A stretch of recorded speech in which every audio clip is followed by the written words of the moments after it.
Greetings, everyone. I'm Dr. Moore, your mental health and wellness provider, consultant, advocator, educator, researcher, and more. I am also a working mom of three, and that just means that I'm tired.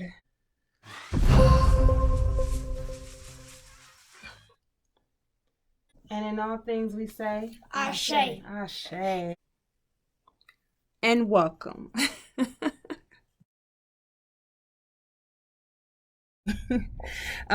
So fear, right? When we think about fear, we think about those things that pose some type of threat or danger to us, whether this threat or danger is real or imagined. Fear is Fear can be seen as part of our central nervous system function, which is our brain and our spinal cord. And our brain and spinal cord, in terms of the central nervous system, it operates to support us in making sure that whatever threat or danger that is coming to our physical body, we are then able to enact some type of response to keep ourselves safe, right? And to keep ourselves alive. So our central nervous system ultimately supports our decision making in completing an action, or even in our thoughts of what types of action we're going to complete, or just our pure behavior to do something. So this is our tendency to fight or flight, as we may have recalled learning growing up, or even just now knowing today. You're welcome. So our central nervous system is responsible for our thoughts and our movements, our sensations, as well as our emotions and our desires, which is a lot, right? It also is supportive of our breathing, our heart rate, some of the hormones that go out to our bodies to say, hey, tense up, activate, let's go, or to say, it's okay, all is well, let's relax. Some also believe that because the optic nerves, the retina and the optic nerve, as well as the olfactory, the nerves are directly connected to the brain. They're not connected through any type of connective tissue or fiber. That the brain, the central nervous system, also houses our vision, or our perception, right? Because we see mostly with our brains and not necessarily our eyes, but that's another science topic that you could either look up yourself, or let me know if you want to know more about that. But the central nervous system, it connects directly through this brain tissue without any other connective nerves or fibers. So our perceptions, right, are the way we think and the way we feel and how we respond to things is directly related to what we perceive things to be. So when we consider fear, is fear an actual threat? Is fear something that's really is this thing that we fear, is it something that's directly impacting us, or is it the thought that this thing can directly impact us? And so when we talk about our wellness, when we talk about our mental health strategies, I think it's important to understand, is this thing, whatever this thing is this something that is right now directly impacting me, and I ought to be very afraid of it, so afraid of it that I release all of my control and personal power to take care of myself and the things that I need to take care of? Or is there a way in which I can problem solve to support myself in not having this actual threat or danger take me down, right? Eliminate me? Because the brain is survival. It's either survival or it's survival. So the brain wants to survive, it wants to thrive, it wants to grow, it wants us to continue to develop and strengthen. And when we give our power to fear, then we stunt our development and our growth. We have to understand, where is the fear? How did it begin? And in what way can I control this?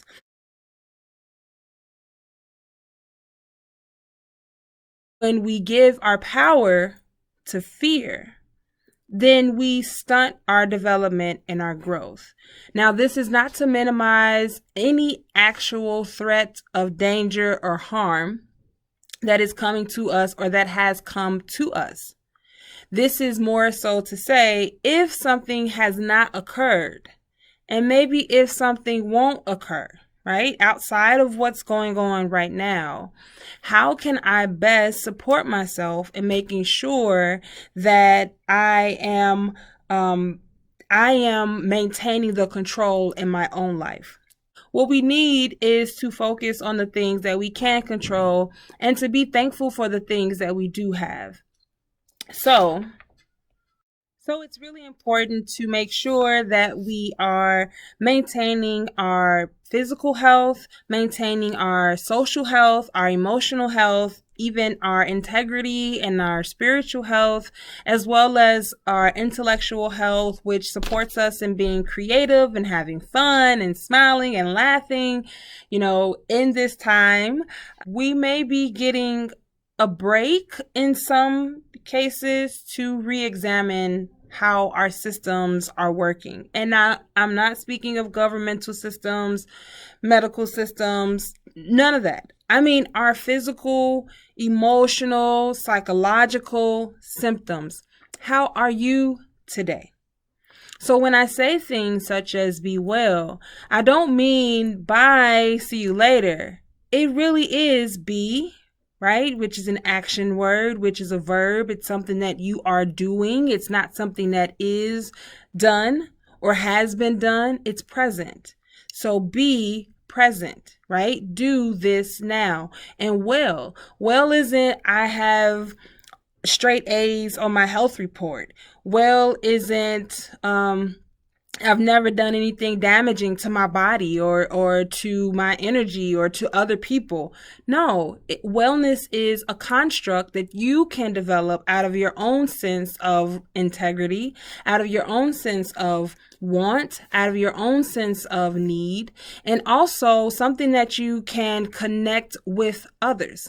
Although this is a time of separation in so many instances, this is also a wonderful time of healing and also a wonderful time of connection. So in this space of connection through the web and connection through your windows or your balconies, or however you're giving yourself the 6 feet of distancing from other people as need be, this is a great time to really be mindful of the things that you want for yourself, be mindful of the strengths that you have for yourself, and also be aware of your perspective. How much of fear, the things that you feel are actual threats or danger, and the things that are outside of your control, how much of that is actually resonating with you today? And if you find yourself being afraid or being in fear of those things that you cannot control anyway, and those things that may be perspectives, I wonder, how much are you willing to let go of that?